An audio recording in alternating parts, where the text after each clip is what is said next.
Hello et bienvenue à toi dans ce tout nouvel épisode de Successful Anonymous. Aujourd'hui, c'est un épisode chit-chat, donc on va un petit peu se laisser guider au gré de mes idées. Et j'ai envie de te parler de barrières, de limites, et comment si tu veux scaler ton business, donc amener ton business à un autre niveau, le faire évoluer et ne pas gaspiller ton temps dans des choses qui tuent justement ton temps, il y a différentes étapes qui sont indispensables et donc parmi celles-ci, le fait de poser ses limites et ses barrières, si on peut dire ça comme ça. Je te retrouve donc tout de suite pour en parler un petit peu plus longtemps.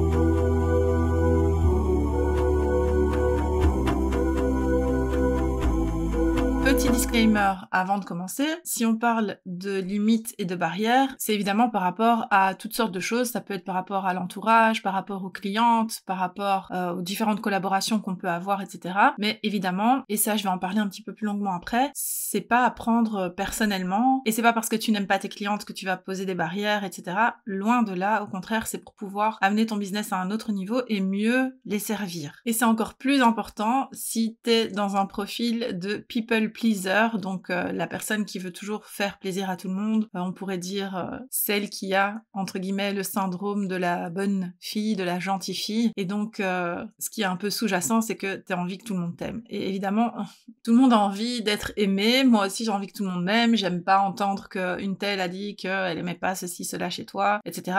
C'est humain, on va pas être content et sauter de joie parce que quelqu'un ne nous aime pas, mais en même temps, c'est impossible que tout le monde soit d'accord et que tout le monde aime une seule et même personne. Donc à ce niveau-là, si tu te reconnais un petit peu dans ce profil où tu te dis j'ai peur de dire les choses parce que j'ai peur qu'on ne m'aime pas, j'ai peur de dire les choses parce que j'ai peur qu'on me juge, j'ai peur de prendre telle ou telle action parce que si je fais ça, alors les personnes vont penser que ou dire que, tout ça, ça montre que déjà de base, il y a un souci dans le sens où il faut régler ce truc parce que tu peux pas prendre toutes tes actions et tu peux pas prendre toutes tes décisions et poser tous tes actes en fonction de ce que les gens attendent de toi. Moi, je rabâche ça depuis des mois, voire des années, je pense maintenant. Le fait de ne pas faire ce que les gens attendent de toi, c'est hyper important. Il faut faire ce que toi tu as envie parce que sinon tu vas être biaisé dans un cycle qui n'en finira jamais et tu seras jamais heureuse. Donc tu vas te dire je me suis lancée dans l'entrepreneuriat pour vivre une meilleure vie, pour être plus heureuse, pour être plus épanouie, pour profiter de mon temps, etc., etc. Mais si t'es une people pleaser,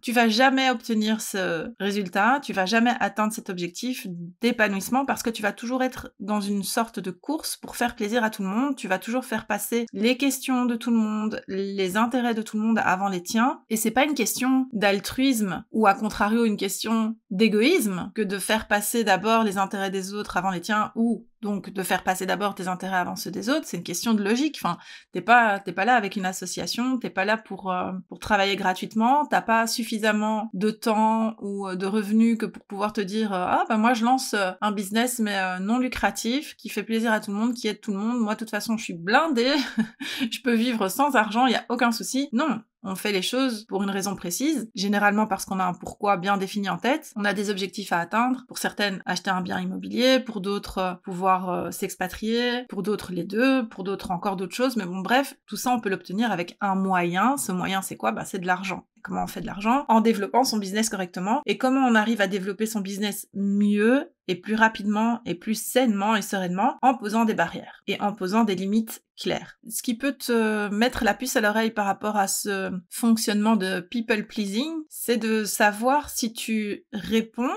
ou si tu réagis quand on te pose une question ou quand on te demande quelque chose. Par exemple, si quelqu'un te demande si un module ou quelque chose qui n'apparaît pas sur ta page de vente va être présent dans ta formation. Un exemple comme ça, ou dans ton coaching. Est-ce que ta réaction, ça va être de lui dire « Oui, bien sûr, y a pas de souci, non, en fait, c'est pas encore dessus, mais je vais le rajouter, t'inquiète, ça va pas me prendre mon temps, et ouais, c'est vrai, c'est une bonne idée, etc., etc., etc. » Là, en fait, tu réagis directement, et souvent, c'est parce que t'as ou peur de perdre la vente, qu'elle te passe sous le nez, ou t'as peur que la personne subitement ne t'apprécie plus, en fait, elle t'aimait bien tout le long de ta page de vente, elle te trouvait génial et tout, mais à cause de ce truc-là, elle va plus t'aimer. Bon, ça, c'est quand tu réagis. Mais quand tu réponds, ça va être non pas de dire laisse-moi tranquille, j'ai rien à te répondre, il y a que ce qu'il y a sur ma page de vente et lâche-moi, pas du tout.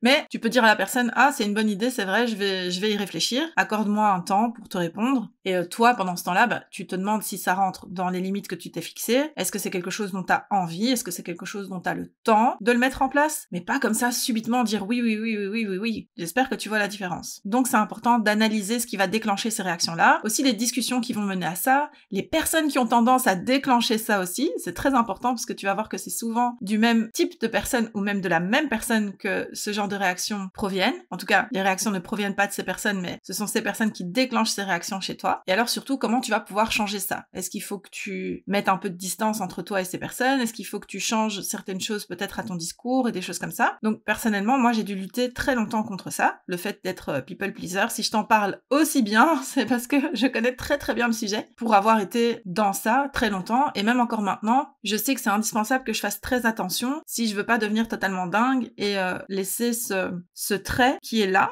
prendre le dessus et me faire perdre mon temps, mes moyens, etc. Parce que sinon, moi, j'ai envie de dire oui à tout le monde, j'ai envie qu'on m'aime, oui, j'ai envie de dire oui à tout le monde, j'ai envie de faire plaisir à tout le monde. En fait, moi, je me nourris de voir les gens contents et si j'ai pu être une cause de ça. Mais ça ne me sert pas tout le temps. Quelquefois oui, quelquefois non. Maintenant, j'ai appris à manier ça autrement. Donc, quand je vois qu'on me suggère des choses ou qu'on me demande des choses, en fait, je prends note de tout. Et quand je rentre dans un processus créatif, je reprends ces indications-là et je vois comment je peux les injecter dans mes contenus pour peut-être compléter certains contenus, certaines offres, etc. Mais sinon, je réponds plus sur le moment. C'est très rare. Et quand ça m'arrive, je m'en rends compte et je me dis voilà, fallait pas faire ça, Déborah. Fallait prendre le temps de réfléchir 2 secondes en plus. Donc, il faut vraiment être beaucoup dans l'observation de soi. Très important. Pourquoi il faut vraiment être attentive à ça? C'est parce qu'il faut que tu aies conscience de ce que ça implique en termes de posture aussi. Toi, si tu veux amener ton business à un autre niveau, mais que tu es dans la réaction, au lieu d'être éventuellement dans la réponse et que t'as pas de limite, t'as pas de barrière, on peut tout te demander, ça va toujours être oui, etc. Ben, ça va porter préjudice à ta posture parce que qu'est-ce que les gens vont se dire en fait? Que t'es toujours disponible, que tes conseils sont gratuits. Après, il faut pas t'étonner que t'arrives pas à vendre parce que déjà tout ce que t'as à dire et à donner, bah, tu le donnes gratuitement tout au long de la journée. Donc pourquoi est-ce qu'on va payer quelque chose, tu vois? Donc ça, c'est vraiment important. Et avant de te donner quelques exemples de limites que tu pourrais / devrais peut-être poser pour ton business, j'ai encore une petite remarque à faire. Donc pour savoir quand c'est nécessaire de poser une limite, pour voir si c'est un petit peu en train de partir en cacahuète ou pas, il faut réussir à reconnaître les choses qui vont pas, on va dire. Donc c'est très simple pour ça parce que à partir du moment où ça ne te sert pas, à partir du moment où ça te draine, à partir du moment où tu sens que ça te fait bouillir ou que ça te met en colère, enfin il se passe quelque chose en toi qui fait que tu te dis non, là c'est pas bon quoi, pourquoi je suis encore en train de faire ça ou pourquoi on m'a demandé ça, ah, purée maintenant que j'ai dit oui je dois encore faire ça, on est d'accord que ça ne te sert pas. Donc quand tu ressens toutes ces choses-là, tu sais, tu comprends intuitivement que ce ne sont pas des choses que tu devrais accepter, donc c'est des choses sur lesquelles il faut que tu mettes des actions en place pour éviter que ça se reproduise parce que ça ne te sert pas, ça ne te mène pas vers l'objectif que tu veux atteindre, c'est pas sain ni pour toi ni pour tes clientes. Et comme je te disais, mettre des limites, ça veut pas dire que tu vas pas tout donner pour tes clientes, mais il faut qu'il y ait un cadre, il faut qu'il y ait des règles qui vont te supporter et qui vont te permettre de te développer. Donc, qui vont te supporter, qui vont être un soutien pour toi. Et il y a différents types de limites ou de barrières que tu peux poser. Déjà, il y a celles que tu vas poser avec toi-même en arrêtant de culpabiliser ou de croire que t'es une mauvaise personne ou qu'on t'aimera pas si tu poses des limites. C'est pas parce que tu poses des limites non plus que tu vas pour autant arrêter d'échanger avec tes clientes ou tes prospects. Même en DM, sur Instagram, tu vas pouvoir échanger avec elles, etc. Mais pas pour faire des coachings gratuits ni pour y passer toute ta journée, quoi. T'imagines si toute la journée, t'es en DM, tu réponds à tout le monde dans la minute parce que c'est customer care friendly, etc. Mais non, pas du tout. Faut pas tout mélanger. Oui, il y a une partie de customer care à prendre en compte. Oui, c'est bien de répondre dans les 24 heures, mais non, t'es pas obligé de répondre dans la minute. Et surtout pas de faire un coaching gratuit ou de donner un cours gratuit ou de donner toutes tes méthodes gratuitement. La règle, elle est simple. Si ça tient en moins d'1 minute dans un audio sur Insta, go for it. Mais sinon, laisse tomber, c'est pas le bon endroit, redirige vers tes offres. Ou alors t'imagines si tu donnes ton WhatsApp à tout le monde et tu passes ta journée à délivrer tous tes conseils, limit free, à tout le monde, alors quel est l'intérêt de monter un business? Pourquoi les gens paieraient pour travailler avec toi? Et crois-moi que les personnes à qui tu donnes tous ces conseils gratuitement, elles ne veulent pas payer chez toi parce que tu donnes tout ça gratuitement, mais elles vont débourser ailleurs, hein. C'est pas qu'elles n'ont pas de quoi payer ou elles ne veulent pas payer, c'est juste que toi tu leur donnes tout gratuitement, donc elles vont donner leur argent à quelqu'un d'autre. Quelqu'un d'autre qui a, roulement de tambour, posé ses limites. Et oui. Donc, tout ce que je te dis là, c'est pas du tout pour te culpabiliser, Imagine-toi que t'as une paire de mains qui te saisit par les épaules et qui te secoue un petit peu, bah c'est moi. J'essaie juste de te faire comprendre les choses, c'est hyper important, et si je me permets de le faire comme ça, c'est parce que je suis moi-même passée par là, et que c'est pas un truc qui se règle une bonne fois pour toutes, c'est quelque chose sur lequel tu dois être vigilante tout le temps. Donc même si t'as posé tes limites, attention, c'est sournois, ça peut encore revenir à tout moment. Et aussi, c'est pas parce que tu mets des limites, je lâche pas l'affaire, mais que les gens vont prendre ça personnellement. En fait, il y a personne qui va te juger. En fait, si, il y a peut-être quelqu'un qui va te juger, mais les personnes, les seuls qui sont capables de ne pas comprendre pourquoi tu mets des limites et qui vont te juger pour ça et qui risquent de ne pas ou plus t'aimer pour ça, ce sont des personnes qui elles-mêmes n'ont pas de limites. Comme si c'était un concept totalement inconnu et étranger pour elles. Et je ne pense pas que tu aies envie de travailler avec des profils comme ça, ou que ce type de profil, ce sera un bon match pour toi en termes de collaboration. Alors j'ai quelques exemples de limites que tu pourrais poser et que je te conseille éventuellement de poser. Première limite, j'en parlais juste avant, c'est de ne pas répondre sans arrêt en DM à tout le monde ou sur les réseaux tout simplement. Dans la seconde, première chose à faire, vire tes notifications. Comment ça se fait que tu reçois des notifications Instagram pour tout ou pour rien et que t'es là dans la seconde? Oublie un peu ce qu'on t'a dit, qu'il faut répondre à chaud, la personne si elle est prête, elle est prête. Elle est prête maintenant, mais elle sera prête encore dans 1 heure ou peut-être même demain quand tu vas lui répondre, donc il n'y a pas de problème. Pas obligé de mettre les notifications, ça va te rendre dingue. Et tu vas voir que tu vas reprendre aussi le contrôle sur ton temps, et ça c'est pas négligeable. Donc ne pas répondre aux questions, on se comprend, ça veut pas dire ne pas donner d'informations sur tes différents produits, ou ne pas être sympa en DM et papoter un peu avec ta communauté quand toi t'as décidé d'y aller, etc. Ça c'est ok. Moi je te parle de répondre à des questions, oui comment on fait, enfin faire des tutos, ou des coachings gratuitement en DM. Parce que normalement, t'as des structures qui sont là pour ça. Que ce soit un support, je sais pas moi, sur Slack, sur WhatsApp ou autre. Ça, c'est pour tes clientes. Ou alors, t'as une adresse mail à laquelle on peut venir te poser des questions et quand tu vas traiter tes mails, tu vas répondre à ces questions, etc. Donc, il y a quand même des choses que tu dois mettre en place en amont pour pouvoir répondre à tout le monde. Et tes clientes, elles comprendront comment tu fonctionnes, elles utiliseront les moyens appropriés en fonction des différents cas de figure. Mais ça, c'est hyper important en termes de cadre, parce que sinon, c'est la fiesta, et après, on va te reprocher de pas avoir répondu sur, qu'est-ce que je vais dire moi, sur Snap, de pas avoir répondu sur X, de pas avoir répondu sur Facebook, alors que t'es jamais sur ces plateformes. Non. C'est à toi de poser la structure, c'est à toi de poser le cadre via lequel tu réponds, et c'est tout. S'il t'arrive de répondre de temps en temps en DM vite fait parce que la personne t'a posé une question et t'es juste là, ok, mais autrement, les personnes doivent savoir que ça se passe sur tel ou tel ou tel canal, par exemple. Et je te le répète, c'est vraiment pour une raison très simple que je te dis ça, c'est pour le management de ton temps. Normalement, tu te rends sur Insta, par exemple, je parle d'Insta parce que je pense que c'est ce qui parle au plus grand nombre d'entre vous, mais quand tu te rends sur Insta, pour le boulot, ça a des moments précis, et dans un but précis. Et si c'est pas le cas, je t'encourage à peut-être faire une petite remise en question parce que tu peux pas aller sur Insta n'importe quand, n'importe comment, sans but précis. Alors que t'as un business, tu vas perdre ton temps, c'est un truc de fou, il faut vraiment que tu reprennes le management de ton temps en main. Donc pour le boulot, normalement t'y vas, but précis, heure précise, objectif précis, tu fais ce que t'as à faire et tu repars. Parce que sinon tu y vas et tu sais pas quand tu ressors de là. Et si on te pose trop de questions, tu peux proposer un consulting, tu peux proposer une session de Voxer, ou quoi que ce soit qui fit à la demande de la personne, et s'il le faut, tu peux te faire aider par une assistante ou par une Customer Care Manager pour répondre aux messages si t'en as trop. Tout ça, c'est possible, mais il faut que tu trouves des choses à mettre en place. Une autre limite que tu peux instaurer, c'est par rapport au créneau horaire où t'es disponible. Et là, je te parle surtout à toi qui es coach, à toi qui es formatrice, etc. L'histoire des créneaux horaires, c'est, je vais utiliser le mot, ça peut très vite devenir une galère.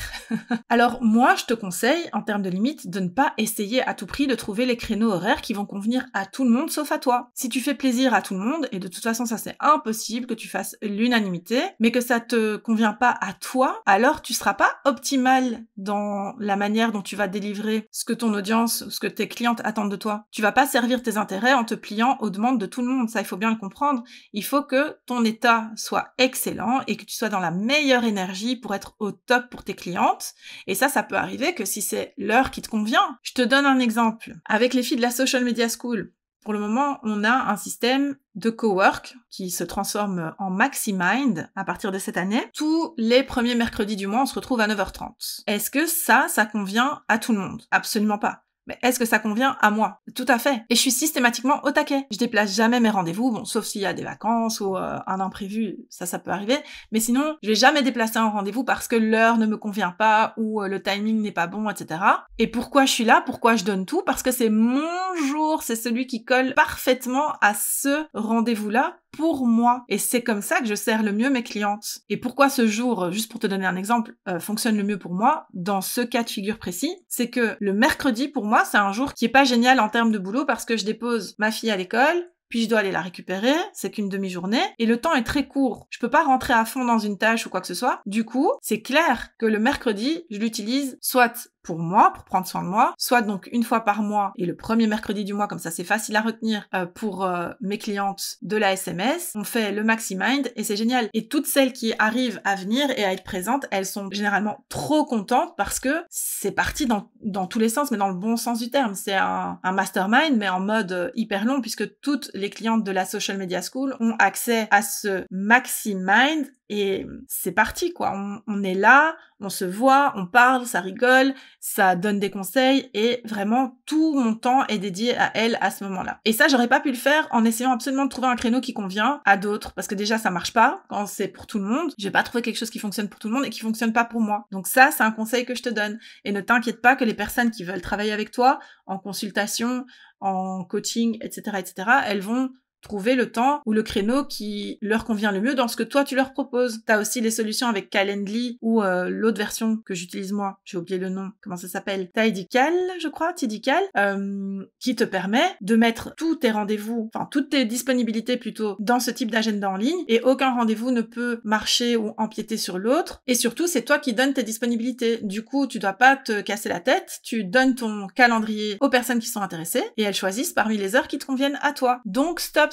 On n'essaie pas de faire plaisir à tout le monde, on essaie surtout d'être optimal et de servir au mieux son business et ses clientes, et ça passe par les moments les plus bénéfiques pour toi en termes de disponibilité, d'énergie positive, etc. Autre limite, le grand classique, mais c'est respecter tes horaires off. Quand tu bosses pas, tu bosses pas. Une cliente t'envoie une demande, une requête, tu reçois un mail, il y a ceci, il y a cela qui rentre, ok, tu les vois, tu les laisses jusqu'à demain ou jusqu'à dans 2 jours, ou si t'as prévu une semaine off, t'es en off. Prévois un email automatique qui prévient que tu reprendras la consultation de tes emails à partir du, je sais pas moi, tu donnes la date à laquelle tu reviens ou dans une semaine ou autre, et si t'as une équipe, ton équipe s'en chargera pour toi, donc il y a pas de problème. Mais là aussi, si tu respectes pas les limites que toi t'as fixées et que tu dis oui, je serai pas disponible tel et tel jour, et qu'on te contacte quand même tel et tel jour, et que tu réponds quand même tel et tel jour, personne ne va te prendre au sérieux et personne ne va respecter tes limites. Un autre conseil, c'est vraiment de respecter tes envies et pas les cases qu'on t'impose ou les formats qui fonctionnent comme ça, soi-disant c'est obligé, etc. Non. Je sais pas moi, par exemple, si tu veux bosser en vidéoconférence, tu bosses en vidéoconférence. Si tu veux être que en audio, y a pas de problème, tu fais que des audios. Et c'est pas parce qu'on te dit que ça doit pas être comme ça que t'as pas le droit de le faire quand même. En fait, tu fais ce que tu veux. Focus à mort sur ce que tu veux. C'est ça le mot d'ordre. Je te donne un exemple. Avec Pop It Up, c'était un accompagnement individuel. J'ai pas montré ma bouille à mes clientes, sauf je pense peut-être avec une, avec qui on a papoté un petit peu avant, mais parce qu'on se connaît déjà, donc on avait envie de bavarder un peu, donc on était en face cam, mais après tout le reste des rendez-vous s'est passé en off, en tout cas juste en audio, et avec partage d'écran. Par exemple, pour les formules Love Formula et The Loop, ce sont des podcasts, donc des masterclass, mais en mode podcast. Pourquoi? Parce que j'avais pas envie de faire une masterclass avec toutes les slides qui vont avec, etc.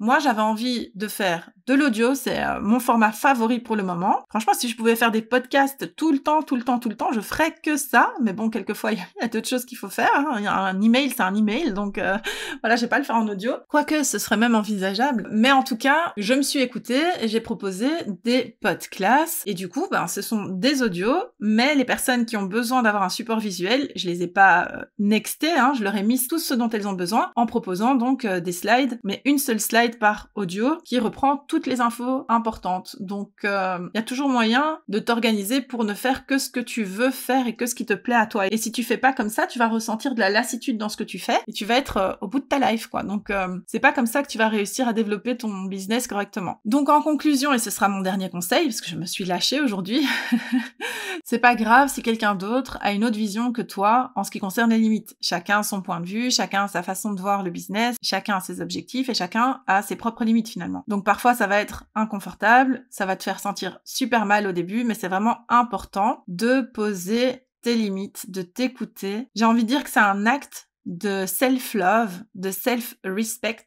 Et comme je te le disais, c'est quelque chose sur lequel tu vas devoir travailler pendant un temps et même qui ne s'arrêtera jamais. Il faudra toujours être à l'écoute de ça. C'est un travail de tous les jours, mais qui est vraiment indispensable. Sinon, tu vas te rendre compte au bout d'un certain temps que tu te seras fait toute petite et que tu te seras bridée pour que les autres puissent se sentir plus grandes et évoluer. Et toi, tu resteras là à stagner et tu comprendras pas pourquoi jusqu'au jour où tu te diras ah ouais, j'ai pas respecté mes limites, j'ai pas imposé mon cadre et je me suis fait du tort à moi-même finalement. Donc voilà, j'espère que cet épisode te sera utile, qui va te permettre de prendre conscience de certaines choses, pas me partager tout ça directement en DM sur Insta ou par mail ou sous la vidéo sur YouTube si tu passes par là. Pense à t'abonner aussi sur chacun de ces canaux-là. Et juste avant qu'on se quitte, j'ai 2 petites choses à te dire. La première, j'ai un bundle qui est actuellement en vente. Un bundle, c'est pas un truc avec 15 000 formateurs, formatrices dedans. Non, c'est juste moi. Et c'est 3 offres qui sont dans ce bundle et qui vont disparaître le 29 mars. Donc c'est Easy Launch. Ça, c'est un dashboard spécial pensé et conçu pour les TDAH et les personnes un petit peu dispersées pour ne rien oublier dans le processus de leur lancement. Il y a The Love Formula qui est de la stratégie et encore de la stratégie au niveau de Pinterest et de l'emailing, donc pour attirer des leads, faire plus de ventes, proposer un freebie qui déchire, etc. Et il y a The Loop qui est aussi de la stratégie en emailing cette fois pour mettre en place ta liste email ou remettre en place ou reprendre ta liste email si jamais t'as un petit peu la flemme, t'as pas trop envie de partir dans des grands chantiers de newsletter, etc. mais que tu sais que c'est hyper important d'en avoir une. Donc c'est une méthode 100% innovante et inédite, inventée par ton humble serviteur. Serviteuse, servante, je sais plus parler.